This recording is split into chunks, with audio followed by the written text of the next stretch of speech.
She came out of the desert barefoot and bruised, holding on to a scrap of cloth like it held her soul. She had no name, no past she could speak of, only a story stitched in silence and pain, one that led her to the doorstep of a man who had spent 12 years trying to disappear. He was just a carpenter now, quiet, alone. But when he saw her eyes, he remembered, not her, but the war, the mistake, the name he could never forget. Inside that old fraying cloth were the names of women buried by history. And when he touched it, the dust of Coyote Ridge stirred again.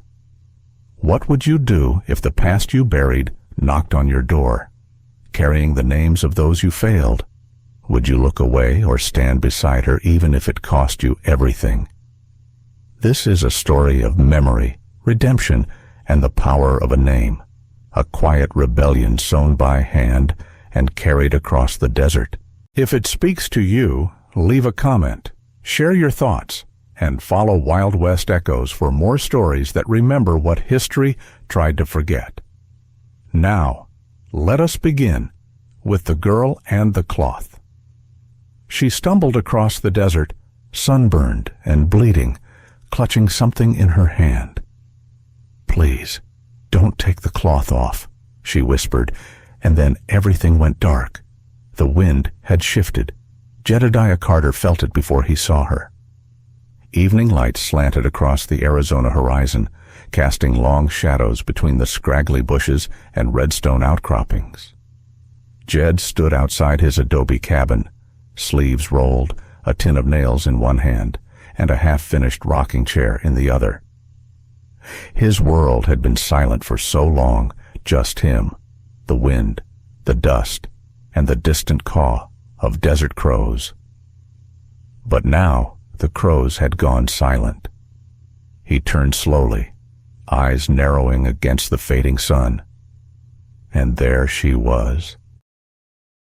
A woman barefoot, trembling, stumbling toward him as if the earth beneath her might vanish at any moment. Her dress hung in tatters, clinging to her frame like old paper soaked through. Her hair was tangled with blood and grit. In one hand, she clutched something small and wrapped in cloth, clutched it so tightly, her knuckles had gone pale. She swayed, a breath, a final step, and collapsed just feet from his boots. Jed didn't move for a second. His heart did something it hadn't done in years. It lurched. Something in the way she fell, in the sheer emptiness of it, cracked through the stone he'd built around himself. He dropped the chair frame and knelt beside her. Her lips moved dry, broken. "Please, don't take the cloth off." Then she passed out cold. He carried her inside. The cabin was plain, quiet, and built to keep things out heat. Snakes, and most of all, people. But tonight, its door swung open to a stranger. He laid her gently on the cot, wiping dust and blood from her face with a damp cloth. Her skin was burned, her arms scratched raw, her feet blistered. She looked like she hadn't had food or water in days. Jed worked silently, fingers steady. The muscle memory of first aid hadn't left him just buried deep. When he reached for the cloth in her arms, she whimpered and flinched, still unconscious. She clung to it even in sleep. He pulled back. Jed sat back on the edge of the table, watching her with guarded eyes. The fire crackled behind him. Outside, night crept in with cool breath and long silences. The cloth was no larger than a scarf, dirty, old, wrapped around something flat. But it wasn't the object itself that caught Jed's attention.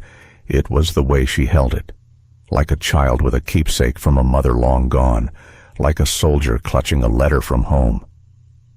Hours passed. She stirred only once, muttering something about the ridge, and they buried them. Words like broken glass on her tongue. Jed didn't press her.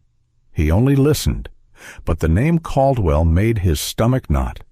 He hadn't heard it in over a decade, and he hadn't wanted to.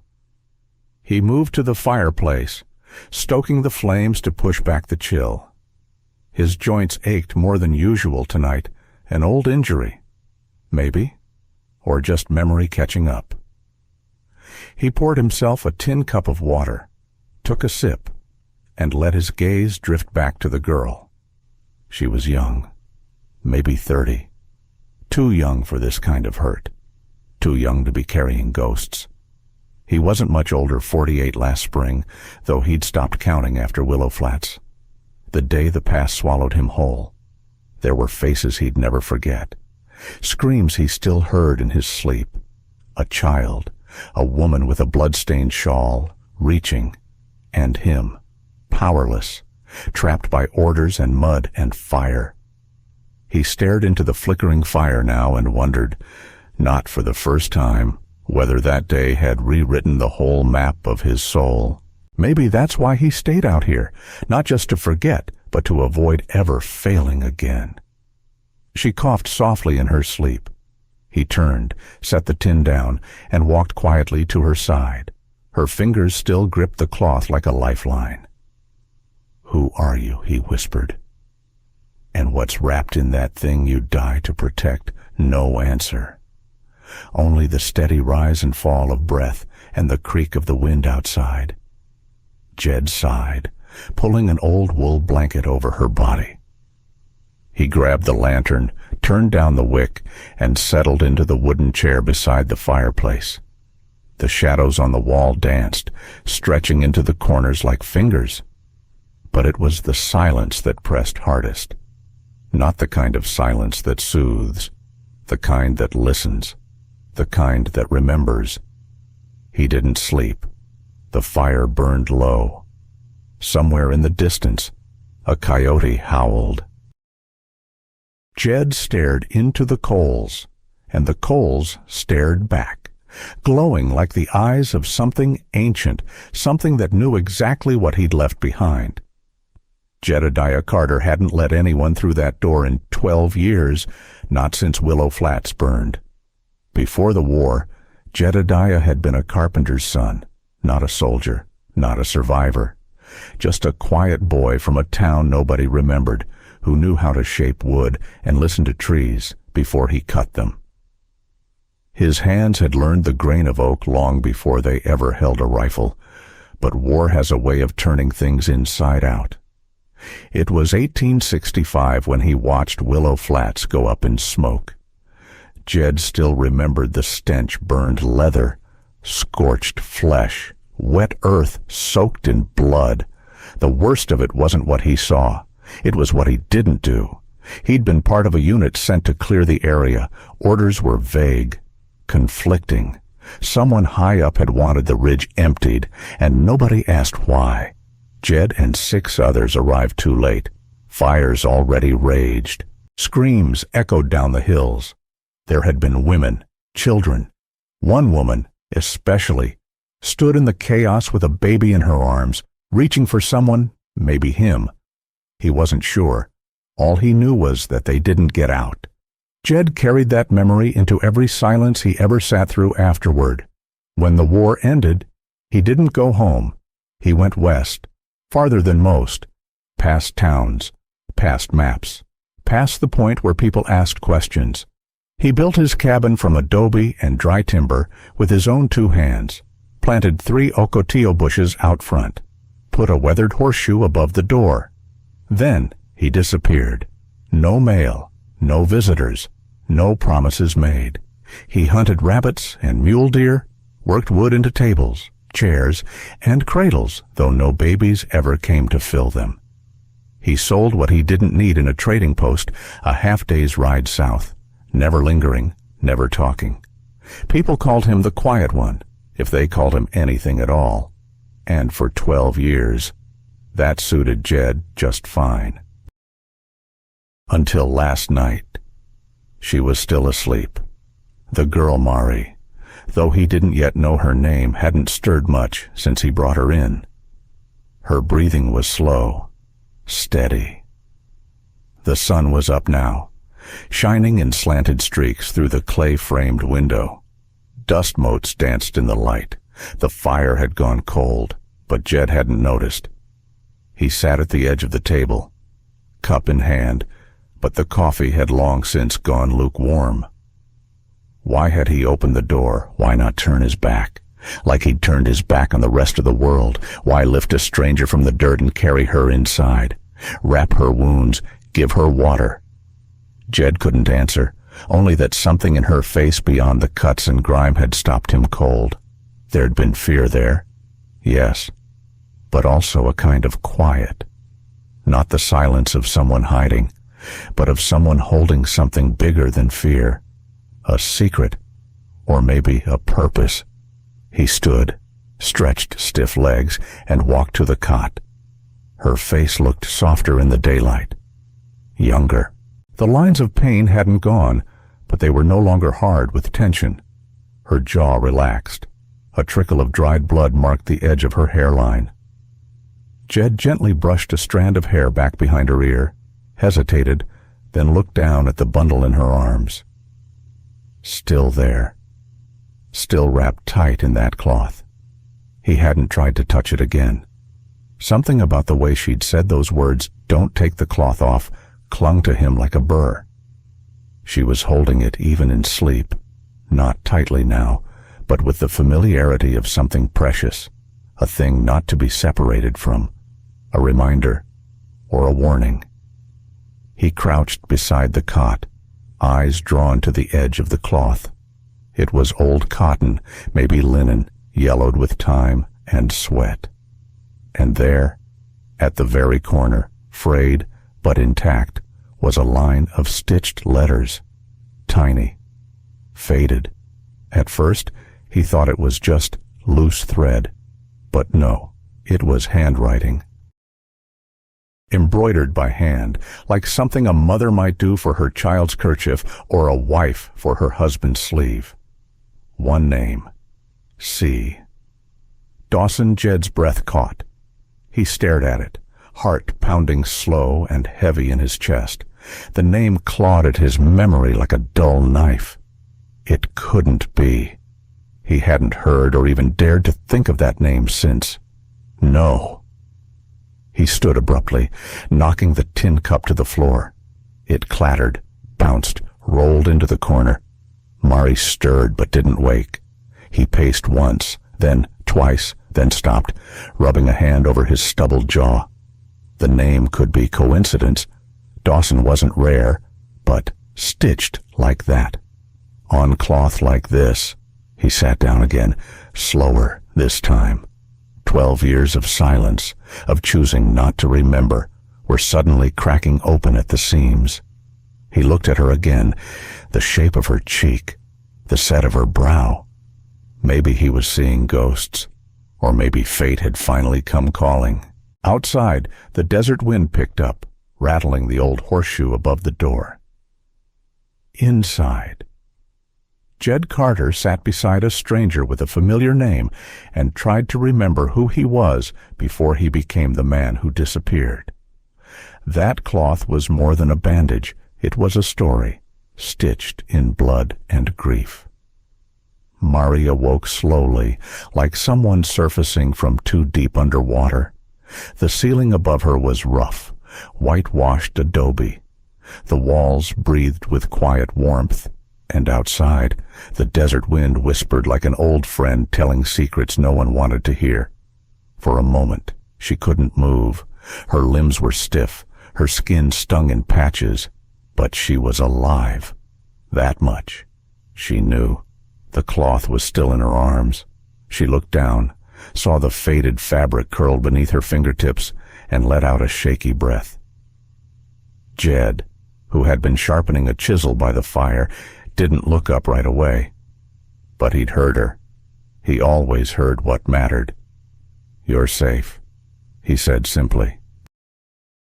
She nodded, unable to speak. Her throat was raw, but not from thirst, from remembering.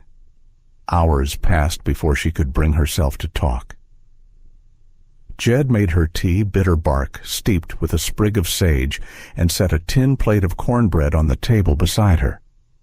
He didn't ask questions, just waited. Finally, Mari spoke. She told him about the ridge. Coyote Ridge wasn't on any map. It wasn't even a town, just a string of low shacks hidden between two hills south of Terra Alta. Officially, it was a work site used for railroad maintenance and desert mining. But the trains never stopped there. The only thing that came in and out was silence and the occasional coffin, buried without name, without prayer. Mari had lived there since she was 14. Her mother had arrived first for debt. They said, a small crime, paid for with labor, but no one ever told them how long the sentence would be, or what the work really was. They weren't prisoners, they were ghosts. Forgotten women breaking rock under the sun, raising timber, stitching uniforms they'd never wear, watched by men with rifles and smiles that never reached their eyes. The cloth in Mari's arms wasn't just any scrap. It was all that was left of a journal her mother and others had stitched page by page, thread by thread. Each piece of fabric bore names, memories, dates. Some were sewn from old petticoats, some from burial shrouds. It was how they remembered who they were before the ridge erased them. Jed listened in silence. His hands rested on his knees, palms scarred and still. Every so often, his eyes flicked to the bundle she held, but he never reached for it. Mari looked down, hesitating. Then, slowly, she peeled back a corner. Inside, wrapped carefully between layers of cloth, were folded squares old linen, some yellowed with age, others stained with rust. Each bore thread-stitched writing, names, dates, notes, all cramped in looping, careful script. Mari held one out. This was my mother's, Clara Dawson. She always told me to remember the name, even if I forgot everything else. The name hit Jed like a cold wind through a broken door. Clara Dawson. He didn't move, but the memory cracked open like a thunderclap in his chest. The woman at Willow Flats, the one with the child clutched in her arms, the one he couldn't reach before the fires rose and the retreat was called. He remembered her screaming not in panic, but in fury, a mother's fury. And now, the girl before him was that child. He looked at Mari again, really looked, the slope of her nose, the tension in her jaw, the same determined grief he'd seen once, long ago, in Clara's eyes. I don't remember her face, Mari said softly. I was too young, but they told me she died in a raid. There was a soldier. Some said he tried to help her. Others said he left her behind. Jed said nothing. His throat was dry as dust. Guilt flickered behind his ribs like an old flame not yet extinguished. Mari wrapped the cloth again. Her fingers lingered on the stitched name. She told me to keep this safe, to bring it to someone who could do something with it. Jed stared into the fire. What do you want to do with it now? He asked, voice low. Her answer came without hesitation. Make them remember every name, every woman, every grave they never marked. A knock at the door broke the silence. Jed stood slowly, hand on the old rifle by the wall. But when he opened the door, it wasn't danger waiting. It was Samuel Whitefeather. Samuel was Apache, with eyes like twilight and footsteps that barely disturbed the earth.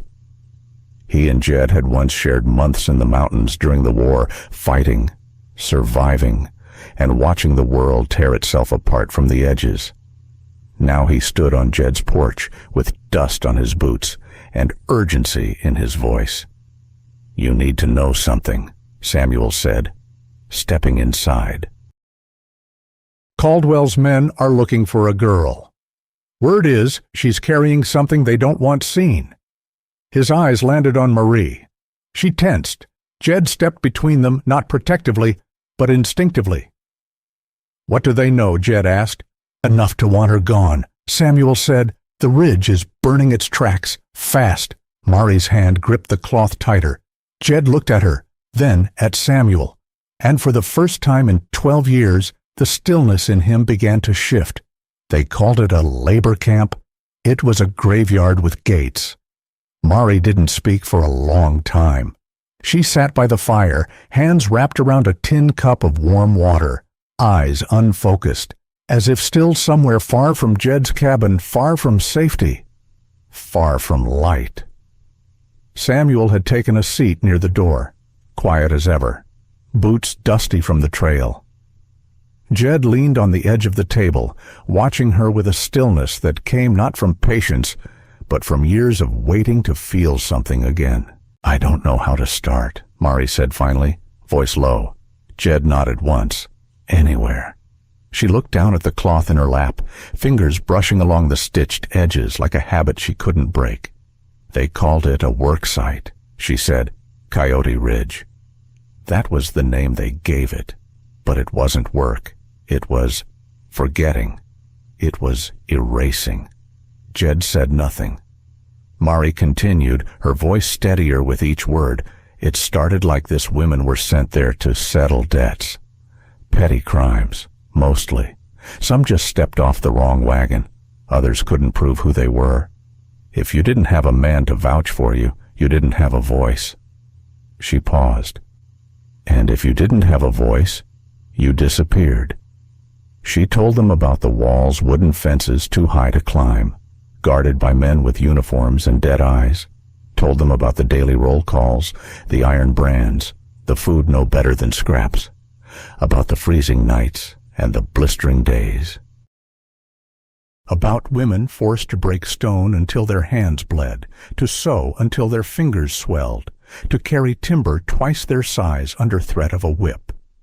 "They didn't call us prisoners," Mari said. "That would have made it real. Instead, we were workers, laborers, just passing through. But no one passed through. Not alive." She looked up, meeting Jed's eyes. "I spent 15 years in that place." Jed felt something cold settle in his gut. Samuel finally spoke, his voice gravel-soft. 15. Mari nodded. "I was born free. I don't remember it. My mother was taken when I was just a baby. She kept me hidden for as long as she could. But when I turned 5, they made me work too. Small jobs at first, sorting nails, cleaning boots. Later, heavier things. By the time I was 10, I was stitching jackets for Caldwell's men." Jed stiffened at the name. They wore gray coats with brass buttons, no insignia, but everyone knew who they served. Caldwell's boys didn't take orders from anyone, not even the sheriff. Samuel glanced toward the door. "He's still in charge." Mari's jaw tightened. "Worse than ever. Anyone who crosses him disappears. They say he's got friends from the old days, from the war, men with power." Jed spoke softly. "Caldwell was Confederate. Yes, a colonel, I think, disappeared after the surrender, reappeared 5 years later with land, cash, and more guns than the law could count," Samuel muttered, "and the Union let it happen. They looked the other way." Mari replied, "Or maybe they just never looked at all." The fire popped, sending sparks into the darkened corners of the room. Mari reached into the cloth bundle, pulling out one of the folded squares of fabric. She held it up to the firelight. The stitches shimmered tiny letters, neat and exact, spelling names, dates, and cries for help, too quiet to be heard. This was how they remembered. She said, "The women, my mother." They stitched their stories into old clothes, into scraps from the infirmary, into torn linens and apron strings. They passed them between bunks, hid them in walls, in floorboards, in seams. Each square was a page. Together, it was our book. Jed stared at the cloth, at the past written in thread and blood. Mari placed it gently back in her lap. "I ran when I was 29. There was a flood that spring. The fence along the South Wash collapsed. My mother pushed me through. She didn't come with me." Jed's voice was hoarse. She knew what she was doing. She always did, Mari whispered. Jed stood slowly, walked to the window, and stared out at the dusky ridgeline beyond the desert. "I was at Willow Flats," he said, voice quiet. "During the war, we were ordered to hold the line. Then the fires started. They said it was a supply depot. We didn't know there were civilians inside until it was too late." He turned back. There was a woman there. She was holding a child. Mari didn't speak, but her eyes glistened. "I couldn't save her," Jed said. "I failed her." "No," Mari replied. "Steady now. You didn't. But Caldwell did, and now he's trying to erase all of it." Samuel stood and stepped closer to the fire. "If he finds out you've got that cloth, he won't send men. He'll come himself." "I know," Mari said. "That's why I came here." Jed looked at her. "And what do you want us to do?" She didn't blink. "Make it so they can't forget. Not this time." Jed walked to the table, sat heavily, and picked up the folded cloth. He ran a thumb across the stitched name, Clara Dawson. A silence passed between the three of them. Then Jed looked up. His voice was calm, but final. "We can't let them win twice. Some names never leave you, especially when you failed them." Long after Mari and Samuel had fallen asleep, Jed remained at the table alone, still and wide awake. The fire had died to low coals, the room lit only by moonlight spilling through the small window above the hearth. His hands rested on the table, rough palms open, like he'd just dropped something heavy. And in a way, he had a name: Clara Dawson. It had come from Mari's lips like a whisper, but to Jed it had struck like thunder. He hadn't heard it in 12 years, hadn't dared let it surface. But names, like wounds, don't stay buried forever. They resurface raw and red when you least expect them. And now, as he stared at the bundle of cloth Mari had left folded on the table, he could feel that name again, like smoke in the lungs. Willow Flats. Spring, 1865, the day the orders stopped making sense. Jed's unit had been stationed along the western ridge, tasked with clearing a supposed Confederate supply point. The command had called it routine sweep, burn, move on. But when they arrived, there were no guns, no soldiers, just women, families. A hidden settlement, built between the hills, forgotten by both flags. He remembered the fire most. It started at the far barn, maybe an accident, maybe a trigger-happy private. But once it began, it spread fast. Chaos, screams, gunfire, then more screams. Jed had disobeyed orders, rushing downhill toward the smoke, past fleeing soldiers, through thick clouds of burning hay and fear, and that's when he saw her. A woman, strong-backed, shawl wrapped tight over her shoulders, a baby in her arms. She wasn't crying. She wasn't running. She was looking desperate, furious, commanding. Their eyes met for half a second, and in that second she thrust the child toward him.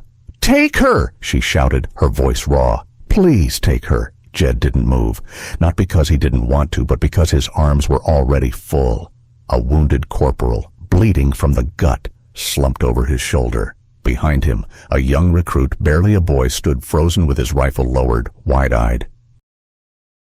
Jed turned to the recruit. "Take the baby," he barked.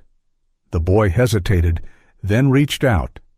The woman handed over her daughter, wrapped in a faded blue blanket. Jed turned to her again, intending to say something, anything. But at that moment, a shell exploded near the far fence. The blast knocked them off their feet.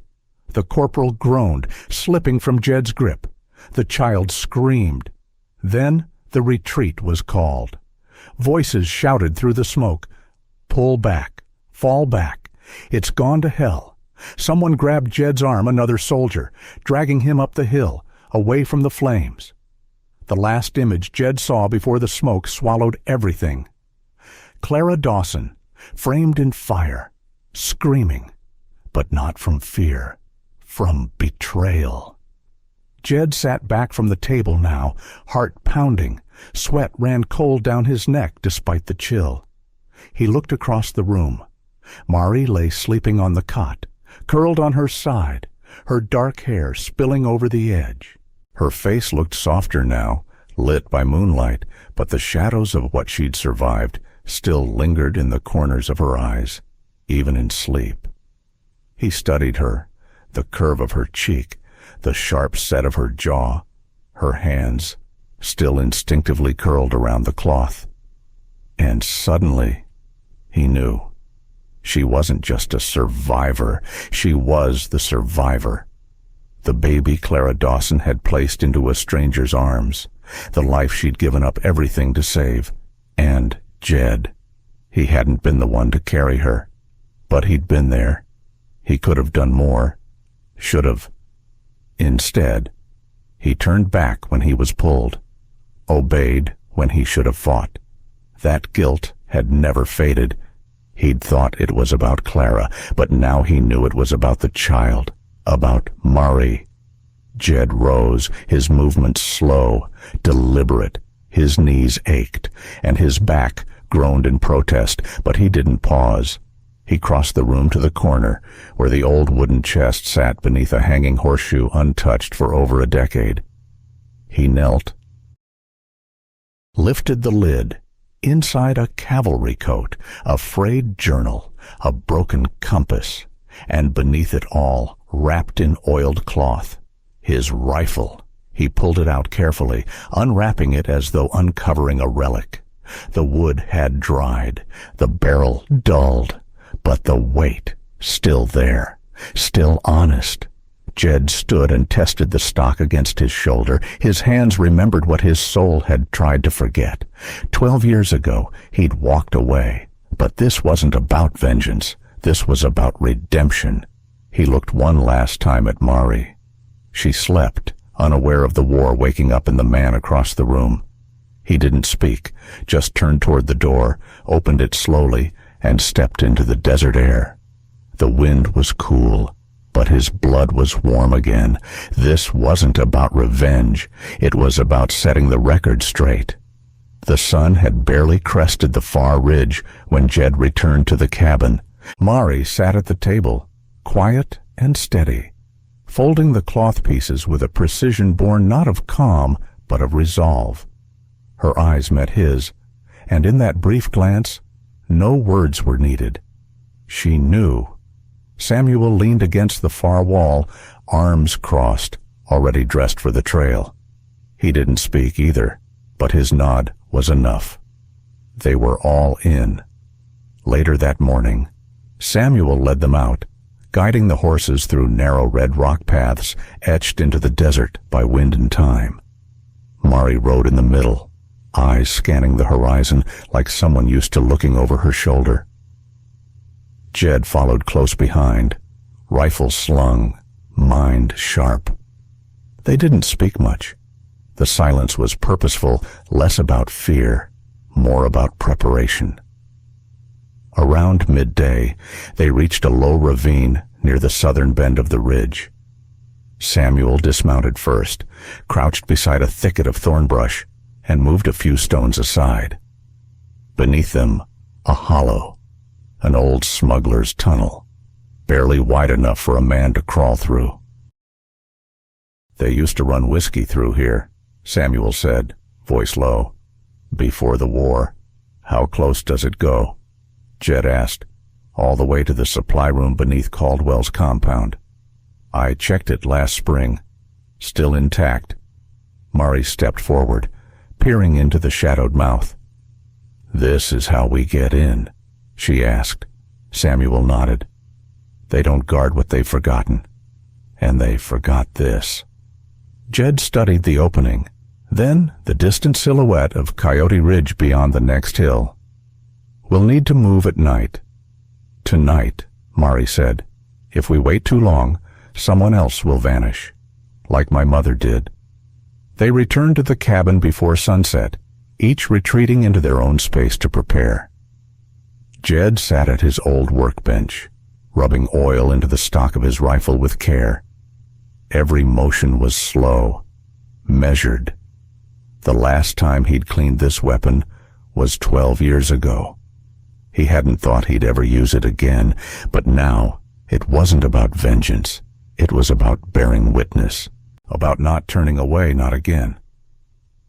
Across the room, Samuel was sharpening a long hunting knife with slow, rhythmic strokes. He hadn't said much since the ridge came up, but his silence wasn't doubt, it was memory. Jed could see it in his eyes. Samuel had known camps like this, had lost people to them. He wasn't going to lose again. And Marie. She sat near the hearth, surrounded by cloth pages spread like petals on the floor. She was sorting them by name, by date, by handwriting. Each stitch she touched was a voice she remembered. Then she chose one, a strip of faded cotton, barely 4 inches wide, frayed along one side. She tied it around her wrist. Jed watched her from across the room. "That the one with your mother's name?" "No," she replied. "It's the one she stitched the night before the flood. The last one she ever gave me." He said nothing, only nodded. As night fell, they packed light, lanterns, a saddlebag with the cloth journal inside, rope, one rifle, one knife. One goal. Before leaving, Marie pulled a square from the bottom of the bundle, one she hadn't noticed before. The writing was faded, almost invisible, in low light. But when she held it up to the fire, a line caught her eye. "If you read this, I'm gone.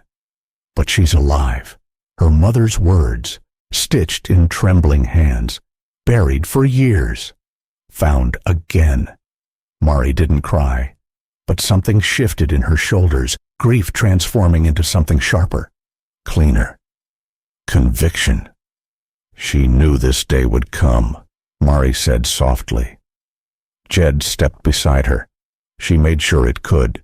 Marie folded the cloth, tucked it back inside the bag, and rose to her feet. The wind was picking up when they stepped outside. The desert stretched out before them wide, silent, waiting. The stars were already burning overhead, cold and clear. The horses stood ready, breath steaming in the night air.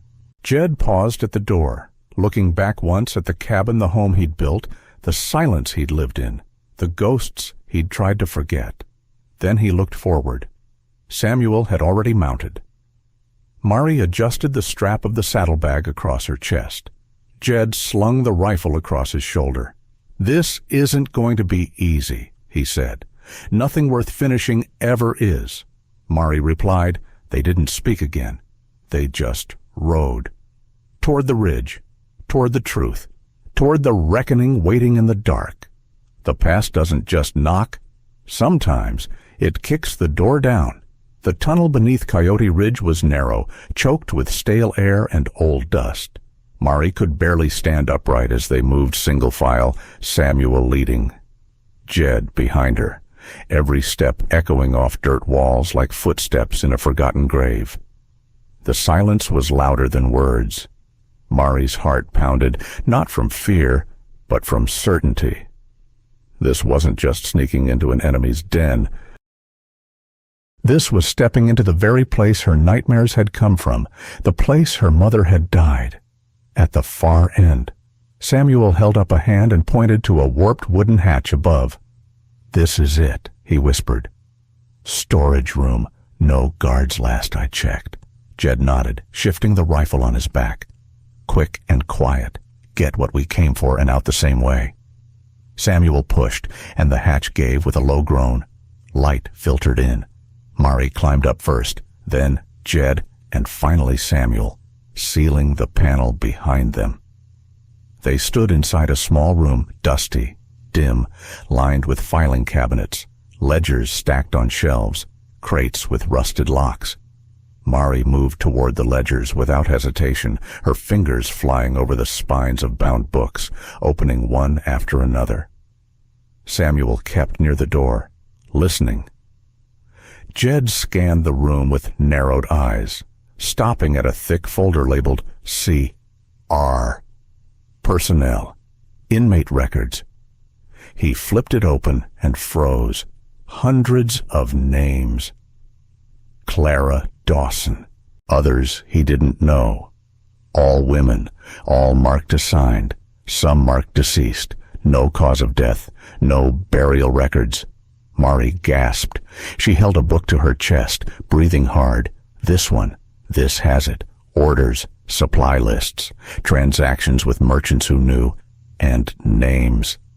She handed it to Jed. He opened it. Page after page of meticulous handwriting. Dates, guard shifts, even notes about punishments. It was more than a record. It was a confession. Jed looked at Samuel. We take these and go. Now. They packed the records into Mari's bag quickly. She added several cloth squares from her wrist bundle stitchwork that matched the dates in the ledgers. Physical testimony. Then a sound stopped them cold. Bootsteps. Close. Samuel moved to the door and peeked out. Guards. Coming this way. Jed stood upright. Tunnel now. Go. Mari didn't move. We're not done yet. Jed grabbed her arm, not roughly, but firm. Mari, we've got what we need. Your mother's words are in that bag. Now go! They moved fast. Mari ducked through the hatch. Samuel followed, pulling her into the shadows of the tunnel. Jed paused behind them. Then the door burst open. Gunfire exploded. Jed spun, firing back into the room, striking one guard through the shoulder. The second bullet missed. Another shot rang out, this one hitting Jed low in the side. He grunted, staggered, but didn't fall. Instead, he turned and shoved the hatch panel closed behind him. In the tunnel, Mari screamed. Jed. She tried to turn back, but Samuel grabbed her. No, he's buying time. I can't leave him. You don't have a choice. Mari sobbed, but her feet moved. She ran blindly, the tunnel twisting and stretching like a fever dream. Dirt scraped her knees, caught her breath, but she didn't stop. Behind them, more gunshots echoed muffled, distant, final. They emerged into the night like ghosts crawling from a grave. Mari collapsed into the sand, her hands digging into the earth as she gasped for breath. The saddlebag slipped from her shoulder and hit the ground. She looked down. Blood. The cloth tied around her wrist, Clara's cloth, was soaked through. Not hers. Jed's. He had bled on the one piece she'd sworn to protect. The red had bloomed across the names like a second signature. A price paid. Mari didn't cry. She didn't scream. She stood. The desert wind whipped her hair back as she slung the bag across her shoulder and looked toward the outline of town glowing faint in the distance.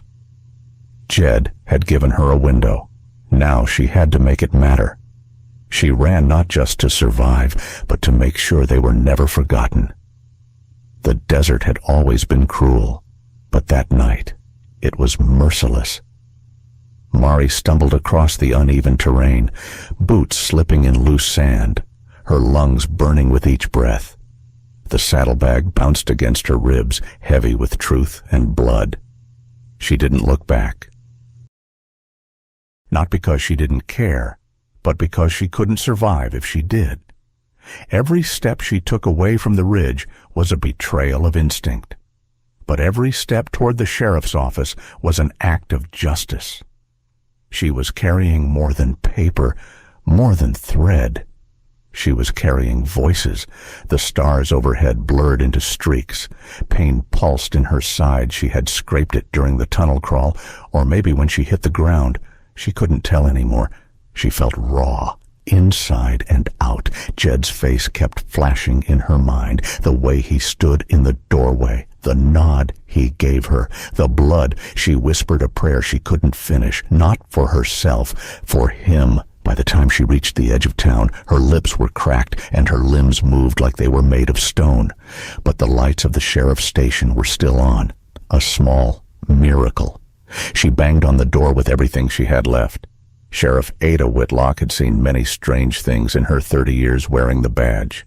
but she'd never seen a young woman collapse into her office, dirt-covered and bleeding, clutching a saddlebag like her life depended on it.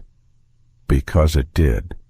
Mari couldn't form words at first, just gasped, pointed to the bag, whispered two names, Caldwell, Dawson. Ada took one look inside and froze. She found the ledgers, the cloth, the dates, the names, and in that moment she understood exactly what was at stake. Back at the ridge, the guards were searching. Jed had gone still in a pool of dust and blood, his body pressed against the wall like an abandoned weapon. Then a whisper, footsteps, a blade against a lock. Samuel. He'd circled back, unseen, slipping into the tunnel after Mari's escape. He knew Jed wouldn't have made it out, not without help. He dragged him through the shaft, one slow crawl at a time, patching the wound with strips from his own shirt. He didn't speak, except once, when Jed stirred. Still breathing. Old friend. Don't ruin it now. By dawn, the ridge was swarming with lawmen, not guards. Sheriff Ada had moved fast. With the evidence Mari brought and a judge's signature, Caldwell's operation was shut down before noon. The guards were disarmed, the women relocated, and the tunnel sealed. Silas Caldwell, dressed in a tailored coat and false dignity, was led out in irons. He sneered at the reporters, but it was Mari's name they wrote down, not his. Mari didn't attend the trial. She didn't need to. The truth had already spoken. Instead, she spent her time sitting outside the small clinic near the edge of town, where Jed lay recovering. Samuel sat with her, silent as always. When the doctor finally came out and nodded, Mari exhaled for the first time in days. Jed opened his eyes 3 days later. His first words weren't about his wound or the trial or even Caldwell. They were simple. You made it. Mari took his hand. So did you. Months passed. The papers called it the Coyote Ridge Revelations. Senators visited. Donations poured in. A federal inquiry followed. And from the ashes of that camp, something new began. Mari used the compensation money the settlement awarded for her mother and the women lost to buy the land where the ridge once stood. But she didn't keep it. She built a school there.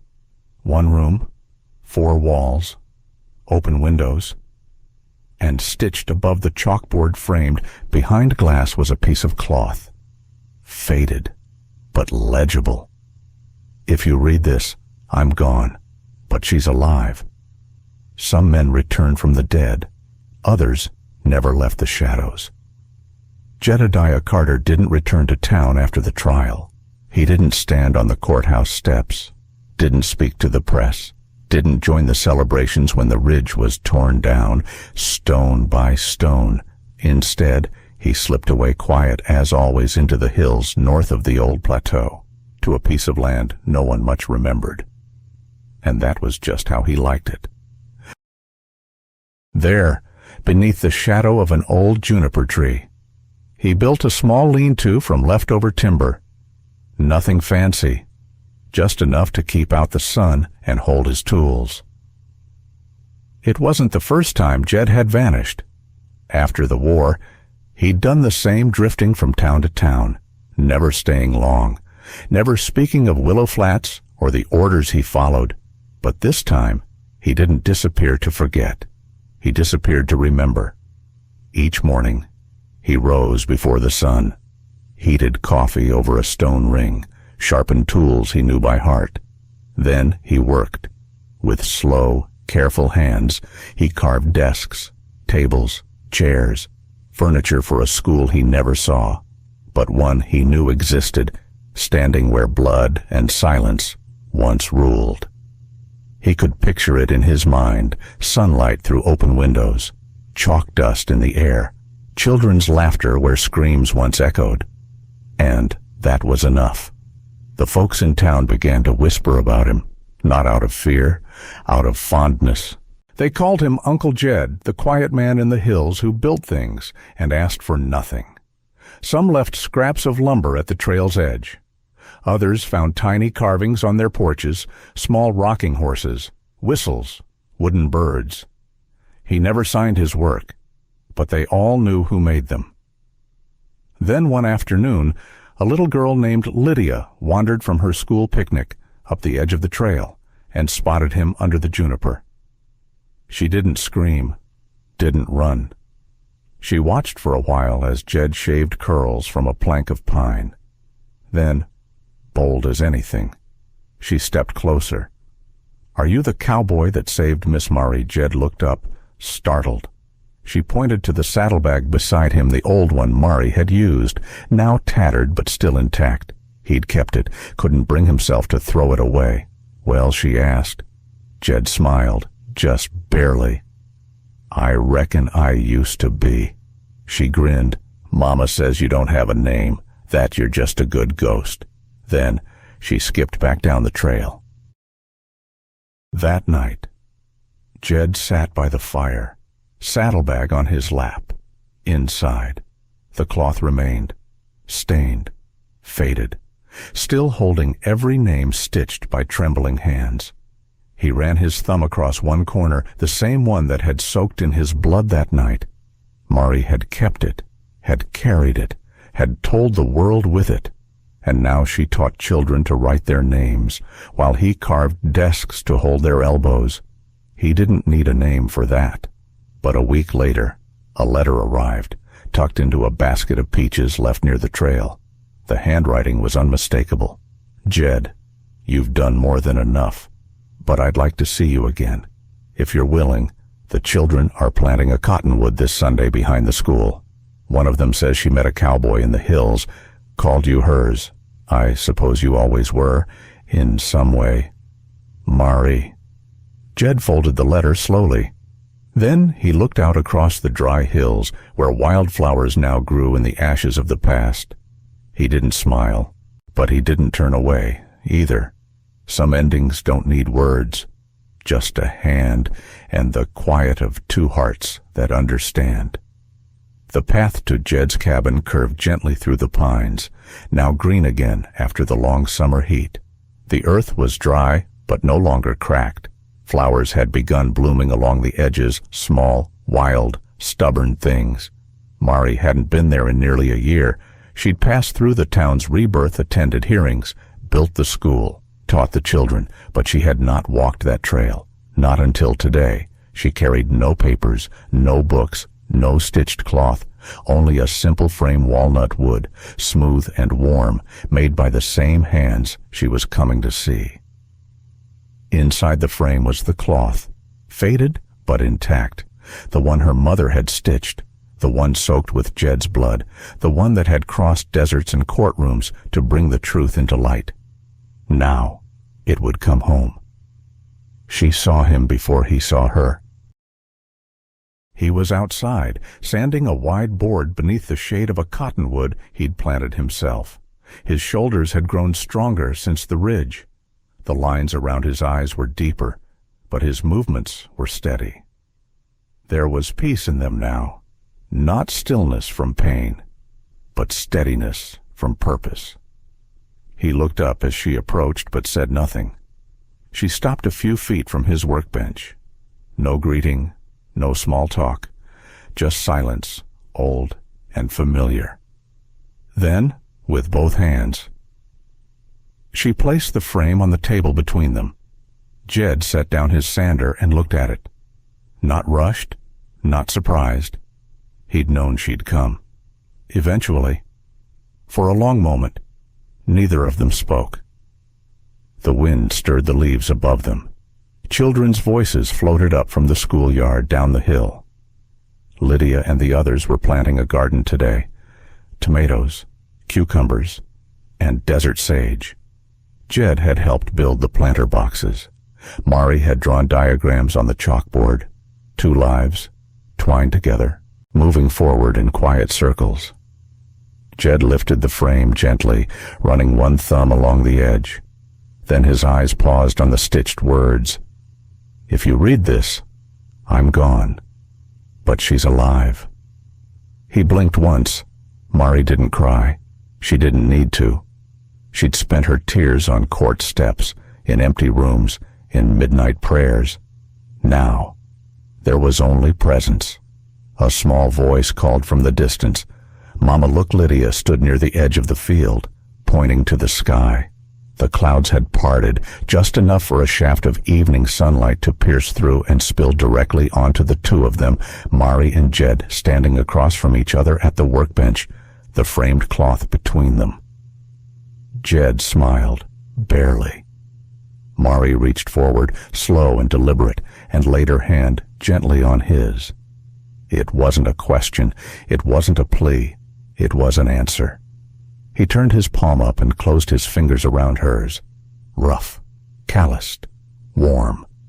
No promises were exchanged. They didn't need them. Not after everything. Not after war and silence and survival. Not after truth. They sat together for a while as the sun sank behind the ridge, painting the horizon in long streaks of gold and rose. The world kept moving, children laughing, tools clinking, the wind brushing through trees. But for that moment, time stood still. There were no more trials, no more scars to hide, no more names to carry alone. Mari glanced once toward the horizon, then leaned her head gently against Jed's shoulder. He didn't flinch. He simply breathed. The cloth stayed on the table, not buried, not locked away, but present, like all the people whose names were on it, like Clara, like the women of the ridge, like Jed, like Mari, still here, still alive. Sometimes the past doesn't stay buried. It returns quietly, painfully, not to haunt us, but to ask, what will you do with it now? This story reminds us that silence has a weight. That pain held in, whether from war, loss, or injustice, will echo until someone is brave enough to carry it forward. It also reminds us that healing rarely comes through grand speeches or revenge, but through small, steady acts of courage. A girl stitched her mother's story into cloth. A man carved his guilt into wood. Neither of them said much, but they listened, they remembered, and together, they built something no one could burn down. We all carry pieces of the past, some light, some unbearably heavy, but perhaps we are not meant to carry them alone. Sometimes the most powerful thing we can do is simply stay, listen, hold a hand, or pass on a name, because in the end, healing is not forgetting, it's remembering, together. Thank you for walking this journey with us through dust, memory, and quiet courage. If this story touched your heart, please give it a like, share it with someone who needs it, and subscribe to Wild West Echoes for more stories that speak softly. But stay with you. Your support helps keep these forgotten voices alive.